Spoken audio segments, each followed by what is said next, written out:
Taşır. Ha, burada nal neyin? Burada daş var, görsen daş. Kara şalvardan. Tut böyle acayapsın. Yani kapattı.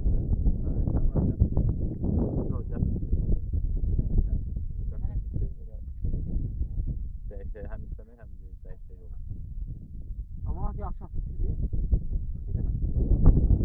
Ha yığmada bak, bravo. Onun altına hakkını yılladı. Onu bir yakın. Bak şey dur diyor. Ayak.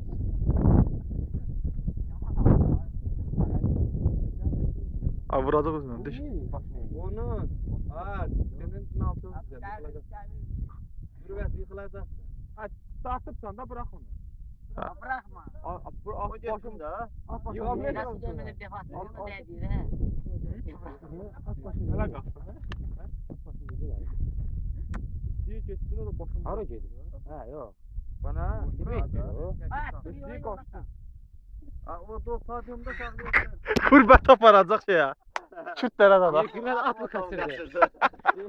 At kurbeti kaçırdı resmen. Sence? Şöyle bile. Ay sen bırakacaksın ey burada. Yığ. At kaçırdı. Daha da la bir. Gel bunu. Hara getir aç şu. Daha Sen- gelebilir. Əsl candırıb ala da.